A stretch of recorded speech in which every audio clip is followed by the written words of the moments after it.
El raspallar de dents sembla senzill, però per ser realment efectiu cal seguir una tècnica adequada. Els objectius principals són eliminar restes de menjar i placa, impregnar l'esmalt amb fluor i netejar totes les superfícies de les dents. Primer, passa't el fil dental o raspall interdental per eliminar residus entre les dents. A continuació, esbandeix-te la boca amb aigua per neutralitzar els àcids i llançar les restes de menjar que ha tret el fil. Durant el raspallat, no mullis el raspall prèviament i aplica una petita quantitat de pasta dental. Distribueix el raspallat en 4 quadrants de la boca, dedicant-hi uns 2 minuts en total com a mínim.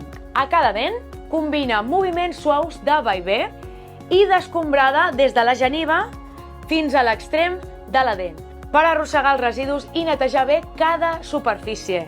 Vaivé i escombrada des de la geniva. Un pas sovint oblidat és raspallar la llengua i les genives. Això ajuda també a eliminar el mal alè i manté les genives sanes. Amb aquests passos podràs mantenir una rutina de raspallat efectiva per a una bona salut bucal.